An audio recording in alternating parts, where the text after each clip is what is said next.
Yeah,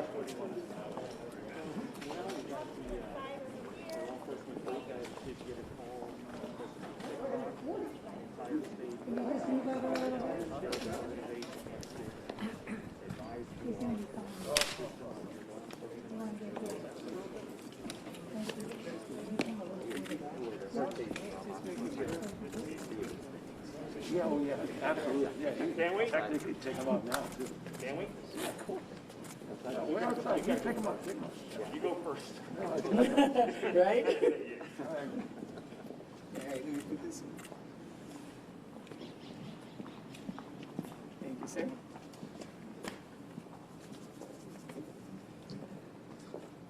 You ready to rock and roll? We're ready.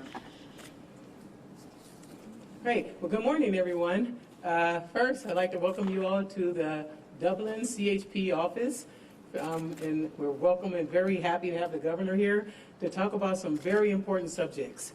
So first, on behalf of the California Highway Patrol, I would like to thank Governor Newsom for his leadership and his dedication to public service. I just really can't thank him enough for all he's done. I would also like to extend my appreciation to everyone behind me, all of our public safety partners. We all share a common goal of enhancing the safety of the communities we serve, and the partnerships you see here today, they represent a commitment to this effort. The CHP's Organized Retail Crime Task Force works collaboratively with our law enforcement allied agency partners, the district attorneys, the DOJ, and retailers to deliver investigative support with the aim of reducing retail crimes in California. The main goal of the task force is to enhance and improve our response to retail crime throughout California and to make California safe in the process. Since the last press conference we had in Long Beach, where we first spoke about the CHP's role in retail crime, we've been busy. Since that time, the CHP has collaborated with our law enforcement agency partners throughout the state, and we've been involved in over 800 investigations. We've been involved in over 300 arrests, and we've also recovered in excess of $19 million worth of stolen merchandise. This is very important. It's something that we're very excited about. But I'm also excited about what we're going to be able to do as a result of some of the things that you're going to hear the governor talk about today that's going to allow us to expand our role with regard to retail theft. Because right now, when I first spoke to you, we were only involved in 3 different areas. We were in the Los Angeles area, we were over in the San Diego area, and we were in the Bay Area. This now, thanks to the governor and his support, we're going to be able to expand our role and be able to support our law enforcement partners, and also in the Central Valley area and also in the Sacramento greater area. So being able to expand our role and to be able to support our partners is really going to go a long ways towards us being able to provide what we do best, which is providing the highest level of safety, service, and security to the people of California. So before I introduce the next speaker, one of the things I just like to make sure that I remind the community that if you know about anything that has to do with retail theft, or if you see this action happening, please do not try to intervene. Call 911. We also still have our website that is up, and you can reach us at www.chp.ca.gov to be able to report anything that you may have seen, witnessed, or heard about. But please, again, do not try to intervene yourself, because your safety is paramount to us. I also would like to thank the media that's here today, because you play a very critical and important role in the public safety message and getting this information out so that the public knows what our efforts are in this regard. And also, before I also leave, I also just want to thank again the governor for his role in this and for his support and commitment to this very important topic. So now, without further ado, I'd like to introduce Alameda County District Attorney Nancy O'Malley.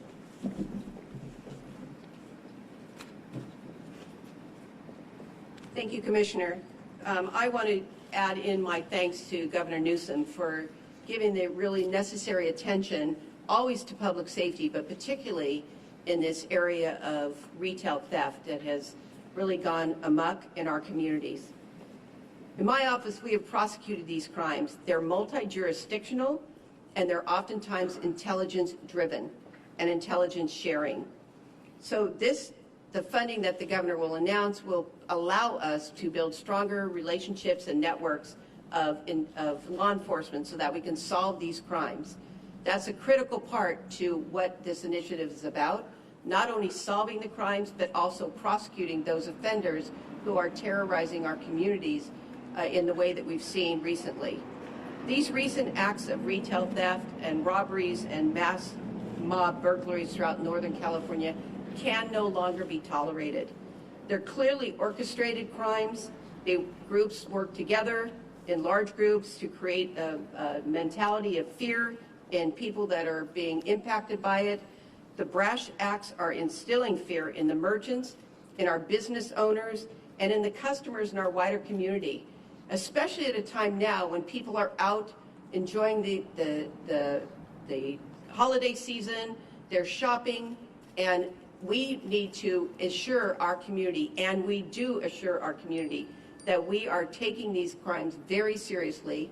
We are prosecuting the people as we apprehend them, and we're holding them accountable for the crimes that they're committing. To the public, I urge you, and I just really want to assure you that those who are caught and arrested will be prosecuted and are being prosecuted by my office and by other district attorney offices throughout the state, as well as through the Attorney General's office and his leadership in this area.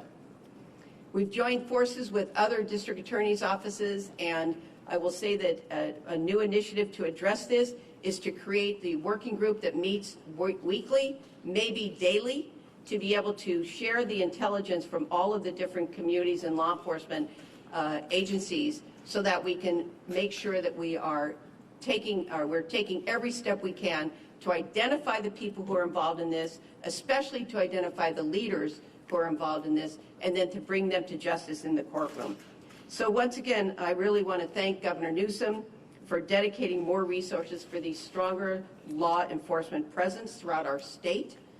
They're critical to our ability to prosecute these cases, and also for giving us prosecutors more authority to go after retail thefts, especially those retail thefts that are very clearly orchestrated and bring in a sort of a mob mentality when they go into stores in mass and just grab things and run out. So I thank you very, very much, Governor Newsom. It's my pleasure now to introduce our senator from this area, and that is Senator Steve Glazer. He's been himself an activist, not just as a senator, but for many years before that, working in the political and legal arena. And again, it's my pleasure to introduce our Senator Steve Glazer.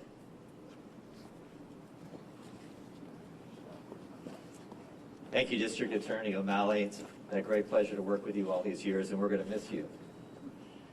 I want to join in welcoming Governor Newsom and the Attorney General to my Senate district. We so appreciate you being here. You're going to announce in a few minutes a very comprehensive public safety package, and I really look forward to working with you and helping make that happen this year. So thank you for your leadership and the leadership of the Attorney General in this important space. We need more resources, but we also need clear accountability for those who break our laws. We have plenty of laws in place to ensure that they are accountable. And the district attorney here and across the state, I know that there is a greater motivation to making sure that accountability is in place. It's my pleasure now to introduce our Attorney General. He has left the quiet backwater of the legislature to take on a more important and position in our state with great energy and with great compassion. It's my pleasure to introduce Attorney General Bonta.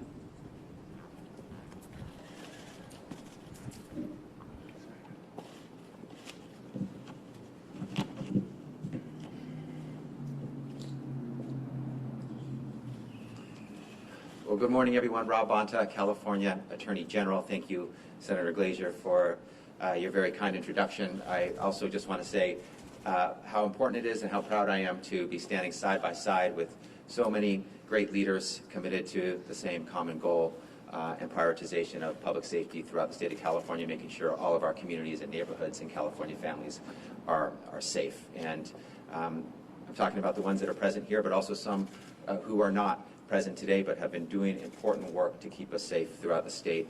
So I want to give a special shout out to two of my recently former colleagues who have been leading in the public safety arena for some time now, the chair of the Assembly Public Safety Committee, Reggie Jones-Sawyer, as well as Senator Nancy Skinner, who does the same important work on the Senate side. And let me thank the governor for his leadership, for bringing us together, for the comprehensive proposal he is about to share more about. Leadership of that type is so important right now, and the governor is stepping up as he always does. And, you know, I've traveled across the state as Attorney General.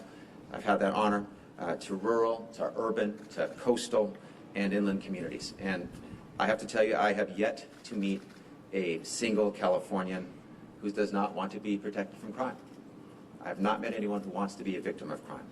Republican, Democrat, it doesn't matter. Every community, every family wants to feel safe and wants to be safe. It's fundamental. It's foundational. It's universal. So public safety, it's job number one. And the governor is stepping up and implementing a real public safety plan here that you'll hear more about in a few moments. This plan is the real deal. It makes our communities safer. It provides real tools, real resources for the California Department of Justice that I have the honor of leading to continue to double down and deepen and strengthen our work when it comes to tackling organized retail theft and cracking down on other violent crimes, many involving firearms. I'm proud to be a partner in this fight as we open a new front in the battle against organized crime that we're seeing too much of today. The new resources and funding announced today, they're a game changer. The Real Public Safety Plan provides the DOJ with additional funding to bolster our existing efforts, taking down the perpetrators at the top of these crime rings and shutting down the pipeline of stolen merchandise, freezing out the illicit market and ensuring serious criminals face serious consequences. At the DOJ, protecting the public safety is our number one job and will always be. We're taking down human trafficking rings, dismantling gangs who riddle our neighborhoods with violence, defending our common sense gun laws, going after ghost gun manufacturers, and putting those who organize smash and grabs behind bars.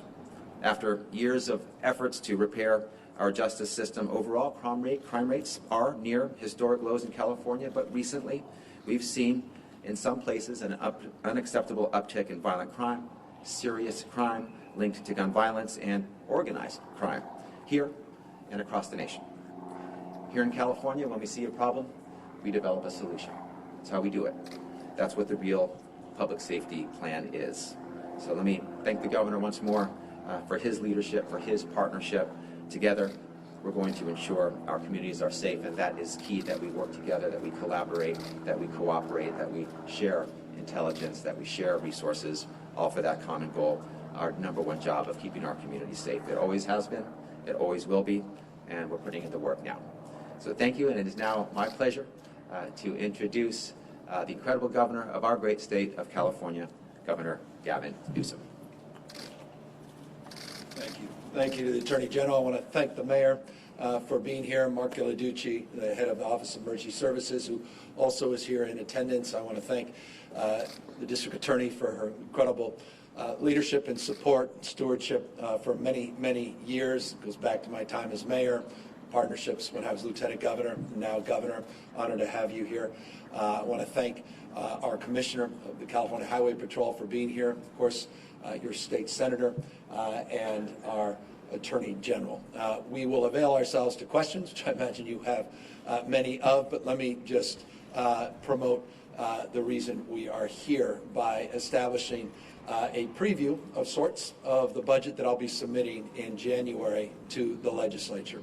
As many of you know, California continues to experience a remarkable budget surplus that affords us the opportunity to do things that in the past we've been unable to do. It also goes without saying, the issue of crime and violence is top of mind all throughout not only the state of California, but all across the United States. Highlighted recently by some high-profile retail theft operations, these organized retail gangs, these organized retail mobs that are not only increasing and heightening the anxiety that people are feeling, but more importantly, are expressing themselves in a way that has a profound impact on our feelings of safety here in this state, this region, and, as I note, across this country. In an effort to address these issues, the state of California has not been passive. In fact, some of you may be familiar, some of you not. The commissioner referenced this, that last July, we were with the big 13 mayors, the largest 13 cities in the state of California, 13 mayors present. There are 13 police chiefs. We organized a meeting specifically around retail theft. We extended a bill in the legislature with Senator Glazer's strong support and advocacy. We budgeted more money in this space to address what we started to see in terms of an increase of organized retail theft, and we announced the establishment and the extension of that task force in July in Long Beach, California. That effort, as the commissioner noted, has led to many arrests, prosecution, and the recovery of close to $20 million of goods. We recognize that's not enough. We recognize this moment requires us to do more and to broaden and deepen our efforts throughout the state of California. In an effort to do just that, we are announcing today a package of support and dollars, resources that we believe will go a long way to address specifically the activity that we're seeing that is organized across jurisdictions throughout the state of California. That includes, by the way, efforts, which I'll highlight, around transnational activity that is also part of our efforts in terms of highlighting and mitigating those activities. So, number one, we are putting out over $250 million in enforcement grants, competitive enforcement grants, to help local law enforcement advance their efforts to investigate and to arrest and help us aid and advance the prosecution of people that are involved in organized retail theft. Those competitive grants will go out after the support of the California legislature and their adjudication of the merits and demerits of this program, but we are unaware of any similar effort in the past. The state has advanced to provide direct grants to aid local law enforcement in these efforts. We are also establishing with the Attorney General an investigation and prosecutorial team within his department. This team will be dedicated full-time to prosecuting and investigating retail theft in the state of California. It's the first team that's been established of its type in the DOJ in the state, and this is something that I know that is important, not only to the Attorney General, but I know is important to our law enforcement leadership all across the state that is looking for the aid of the state, particularly as it relates to these jurisdictional issues. We are providing $20 million of grants for district attorneys, providing resources to DAs to help advance these efforts on the investigation and prosecution as well. So not only to local law enforcement, to DAs specifically, the establishment of a new team at the Department of Justice specifically focused on this. In addition to that, and forgive me, there's a number of components in this package. We'll provide those to you so you can get a more cogent summary. I just want to lay them out, not for sound bites, but for the comprehensive nature of what we're trying to advance. We're also providing $20 million specifically for border issues. I'm very concerned as a parent. I'm very concerned as a citizen of the state and someone that is highly in tune with what's going on with drugs in the United States, not just here in the state of California, but what's happening with fentanyl. And we have seen some success with our National Guard at the border, working in partnership to address the issue of these transnational activities and drug activities. And we want to establish more formally that unit and advance that unit as it relates to some of our interdiction efforts, specifically related to fentanyl at the southern border. We also are providing $20 million of grants for small businesses that are impacted by damage done, victims of these crimes. As a small business myself that has boarded up business in San Francisco, after the third time, you're done paying the deductible. Many small businesses can't afford the deductibles, can't afford the disruption. And so we're putting up this grant program. The state's never done that in the past, as acknowledgement of the resources that are needed to support these small businesses. We are also putting together the largest statewide gun buyback program in the nation, putting up $25 million to support local gun buyback programs. Now, I've been involved in these for many, many years as a county supervisor, as a mayor, and some could argue the merits and demerits, the efficacy of these programs. But I think they're important to at least highlight the issue of guns and gun violence, the proliferation of guns, illegal guns in the state of California. San Francisco had a successful one just a week or so ago. Often those programs have to be done through philanthropic means and support. They're not supported by general fund. We want to work to help support those local efforts, match those grants and those dollars for those gun buyback programs. And so that's also part of this package.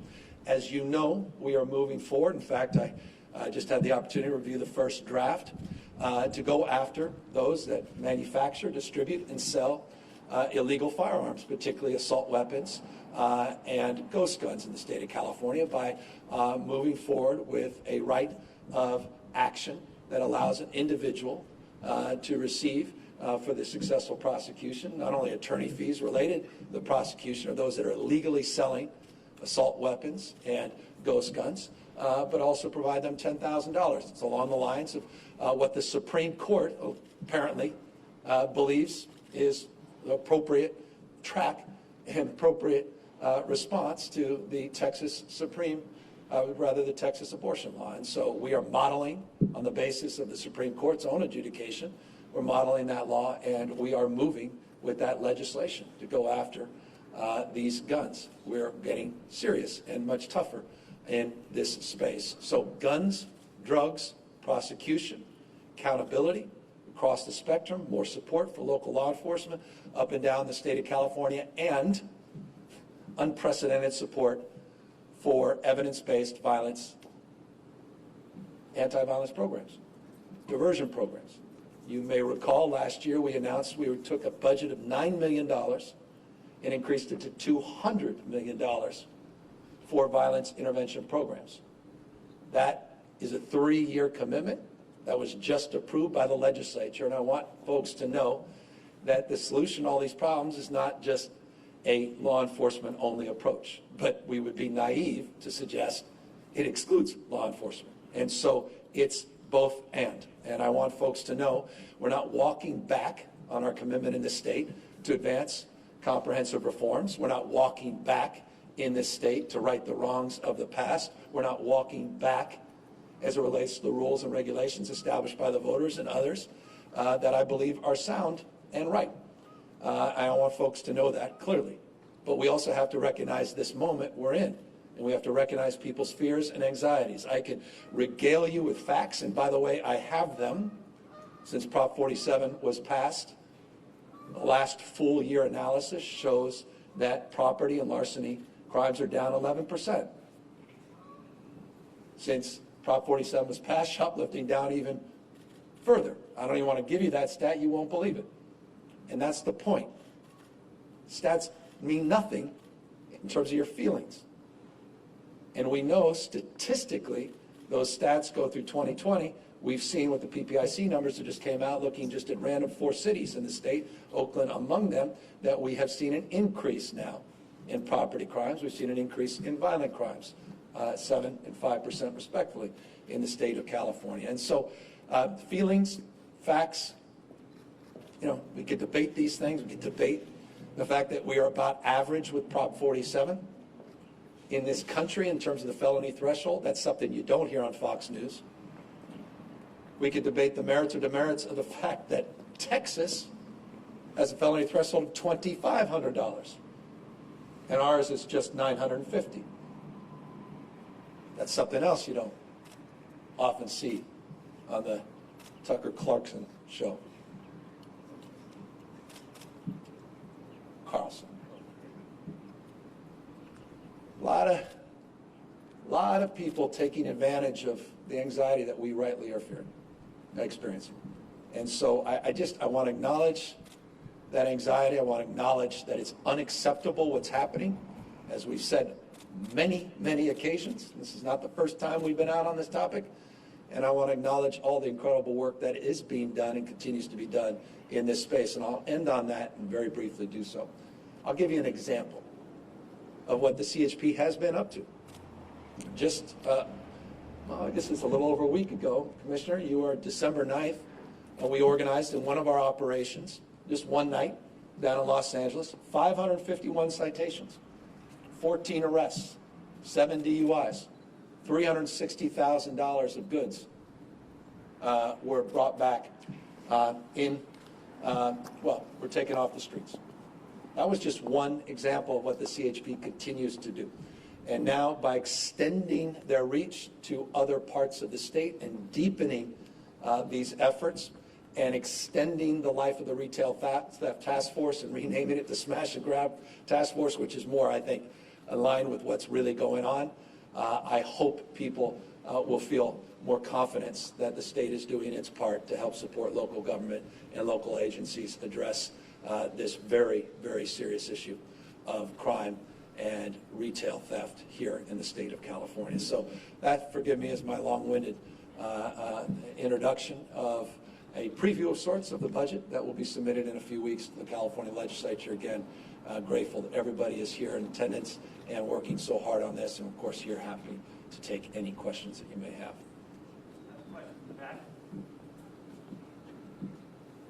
Yes, Governor Newsom. So this is a question about your proposed law that mimics Texas's SB 8. Given that we've already seen, protections on assault weapons and starting to get there on ghost guns, what is the goal basically of this? Would this be to drive gun manufacturers out of business?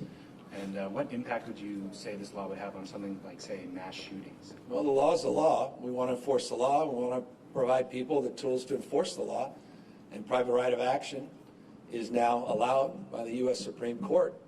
And that will allow more eyes and more, the greater prospect of people to be held to account for illegally, the laws are the laws, illegally distributing, manufacturing, or selling these weapons of war. And they're nothing less than that, just weapons of war. And so our goal is to address the issue of gun violence, which is significantly increased. Look at the stats. Montana is one of the highest homicide rates in the country. South Dakota. It's interesting, the murder capital, tragically, California is Kern County. It's just not a red or blue issue. It's, this is a serious moment. And gun violence in this country is a very serious issue.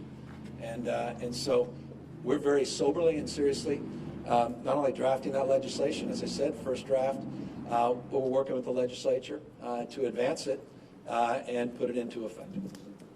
And just one more question.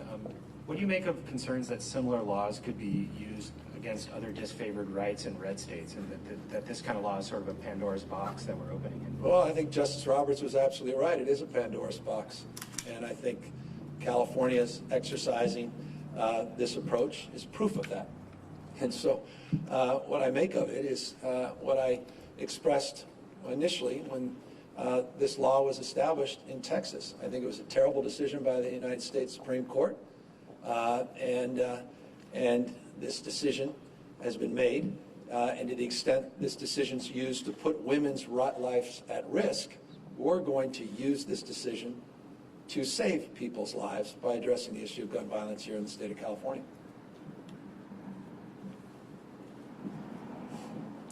Hi, Governor Newsom. This is Leslie Brinkley with ABC 7 News. Earlier this week, the city of Oakland, the mayor, asked for as much CHP presence and traffic enforcement as possible in Oakland with their escalating violence and their robberies. They're asking for license plate readers and vehicle recognition cameras. What are your plans, or how would you respond to Oakland? As of yet, they haven't heard back as to what extra help they can expect. Well, they from have, CHP. and I appreciate the question. So in August, last August, a number of months ago, we increased CHP presence in Oakland. So we actually have picked up the call and advanced that support. There was a letter a couple days ago around cameras, and we've already committed to work with the legislature to look at the prospect of expanding that program around entrances and exits, and we've made that clear to leadership in Oakland. Hey, Governor, Jeremy White with Politico. I also have a question about the gun bounty law. Clearly, you're testing the legal theory that the Supreme Court validated by upholding Texas's law. So if this bill you're proposing is indeed passed and you sign it into law, is it your expectation and indeed your goal that there's a legal challenge that will then test this theory for a different type of legislation and perhaps put this matter before the Supreme Court again? Well, it was tested, and the Supreme Court adjudicated in its favor. Now, to the extent it's tested again, I imagine if the law is written as it's intended to mirror the key components of the Texas law, then we should expect a similar outcome. Again, I think it was a terrible decision. I've never supported that law. We've been consistent about that, and many of us here have been very vocal about that law. But again, if a law is going to be used to put women's lives at risk, we will use that law to protect people's lives. And we're serious about it. And to the extent the Supreme Court wants to reflect on its own process and its own decision-making, I would encourage them to do that. I'm very worried about this court. I'm very worried about the direction of this country. And right now, I'm very worried about escalating increase in violent crime all across this country, particularly gun-related crime. And we believe this approach could help save lives in the state of California. Governor, Phil Matier, ABC7 and KCBS. A number of elected officials and law enforcement people have said that police, arrests, enforcement is good, but it only works if there are consequences, if there are follow-ups. You said that you don't want to step back or roll back or walk back the judicial and reforms that have been made in recent years, and yet you also are keenly aware of the way people are feeling. So what do you tell the people going forward in terms of consequences? There should be consequences. Laws are laws. You break the law, you should be held to account.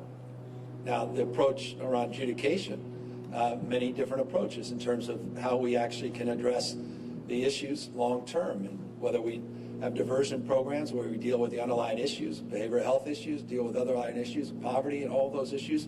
Big part of our violence intervention program, this VIP program, where we put $200 million for grants and evidence-based solutions in that space. And so we're committed to that. As it relates, though, to the prosecution, we want to support the DAs, we want to support the investigators, we want to support police and community leaders, retailers and others that are fed up with the lack of consequences. You break a window, you smash and grab, you take other people's property, that's wrong, period, full stop. Period. There's no justification for that in any way, shape, or form. Now, what we are experiencing at scale has nothing to do with felony thresholds. They blow through that in the first few seconds of these activities. I mean, this is millions and millions of dollars, organized rings. You can see the photographs behind me. I mean, this has nothing to do. These laws we put on the books are sideshows to what's happening in an organized way. And the rules are the rules, the laws are the laws, and we just want people to be held to account. We want to help with the enforcement and help with the investigation. But again, you can't condone these activities. We never have, I never will. And at the same time, you can do that and reform your system, reduce recidivism, improve your reentry programs, address these underlying issues in real time. And I'm committed to that and resolved to that. I'm just sick and tired of this either-or debate, which I think is rather lazy and unfortunate. And as long as I'm here, I'm going to try to drive to improve public safety. And a lot of these reforms have actually enhanced public safety, and the data bears that out. Right now, we have an issue that needs to be addressed more forcefully, and the state needs to help support local law enforcement and local leaders in this endeavor. One quick follow-up. Local law enforcement repeatedly say that one of the problems is or challenges is the zero bail policy, where people are arrested and then they just walk out. I was wondering if you had any thoughts on that. Well, Bobby Kennedy, in 1968, as the Attorney General of the United States, eliminated bail for federal crimes. There's a lot of debate around bail. It was referendized here in the state of California, so it's not in effect. There was a legislative process, you know well, that advanced some bail reform. The Judicial Council of the state of California, independent Judicial Council, moved forward during the pandemic because of the circumstances around the pandemic. But bail reform, I think, is important. But again, I think we're too quick to judge this or that reform as somehow the reason we're experiencing what we're experiencing today. I would express that with some learnedness, and I hope it will be considered accordingly, and that is when you look back to 2000, 39 states have increased, for example, just aside from the bail issue, they've increased their felony thresholds. As I noted, if you include, I think, Vermont, and check me on that, that's at $900. We have a $950 felony threshold for retail theft. That's in line with 31 other states. And so it's about average. And so once we established that in 2014, we saw property crimes decline 15, 16, 17, 18, 19. We came into the pandemic with some of the lowest crime rates in California's recorded history. Property crime, arguably, in its history, going back to the 1960s. Is that the reason? Was it those laws that are responsible for that decline? If those laws are now responsible for the increase, were they not responsible for the decline? These are debates that are important, but they're not why we're here. I think that is a sideshow to the issue that presents itself today, which is the imperative of getting on top of these organized retail theft rings and these organized efforts that have created tremendous fear and anxiety to many Californians. We can discuss the impacts across the spectrum of why you're more likely to be a victim of property and violent crime in Texas than California. Why counties that have conservative DAs, conservative sheriffs, elected sheriffs, conservative leadership have higher murder rates than other counties in the state. We can adjudicate all that at a later time and look at the why, the underlying reason you're seeing these activities across this country. But right now, we want to get on top of them, address them head on, and we'll have ample time to discuss the merits of these broader policy reforms, including bail reform. But right now, let's hold these folks to account and address this issue head on. Thank you. Governor Newsom, Azul Dahlstrom-Ekman from KQED again. Just one more question about the proposed law that models after SB 8. Who would be allowed to sue and who would be able to sue? I know this law is still being written, but do you have any ideas on that? If Attorney General Bonta wants to comment, that'd be great too. If he wants, I'll ask him up. Private right of action along the lines of those that are well established, apparently now, not apparently, but seemingly established in Texas as it relates to their abortion law. So individuals, including yourself, would have that right on the basis of the law that was passed in Texas and the law that we hope to pass here for gun safety in California. And thank you, Rob Bonta, California Attorney General. The proposal that's being developed with the legislature, the governor, and the Department of Justice is modeled after SB 8 in Texas. So it's the same model as who is allowed to sue there. It's generally private individuals. If individuals in Texas for SB 8, it'll be individuals in California here who could provide a force multiplier to support our common sense gun safety laws to make more people safe and save more lives. So it's the same model as SB 8. It's everyday folks in the state of California. Good morning, Governor. Matt Bigler, also By the way, you guys, I'm literally an ice cube right now. Forgive me. I can't even think today. So anyway, so I've been told to say this is the last question. Good, so we I'm can all with go you, home man. after this. Unless I'm going to borrow your jacket, if you guys want to keep going. Forgive me. The smash and grab mobs don't make any money off their crimes unless they can resell what Correct. they've stolen. So my question is the state doing anything new to crack down on the resale of stolen merchandise? No, that's exactly what the announcement is here today. It's about the investigation units, it's about the secondary market, it's about going online where these things are being fenced. It's about addressing exactly that. That's the thrust of the announcement we're making here today with the district attorneys, the vertical prosecution, with the AG's office and the establishment of this new team, with the work we're doing to support these grants and enhancements for enforcement at the local level with local law enforcement. Exactly the point you're making. We've got to deal comprehensively with this. That's why the Office of Emergency Services here. We have fusion centers. That's an intelligence gathering center that exists in many different parts of the state that monitors activity on the web and then creates a framework for strategies to not only determine culpability, responsibility, but patterns that is shared and information that's shared in real time with local law enforcement. So data collection, real time information sharing, activity that will address precisely the point you made around secondary markets and fencing operations. With that, we're grateful again for your patience and thankful to all the remarkable leaders here assembled. And we're very grateful to law enforcement for all their hard work. And I'm grateful for the privilege of being able to present this package to the legislature in January. Thank you.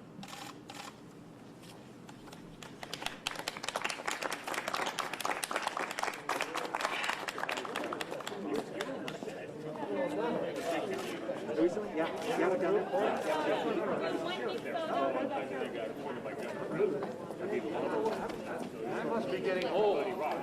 Yes, they got a great group. I'm sorry about that. Modesto, then Merced.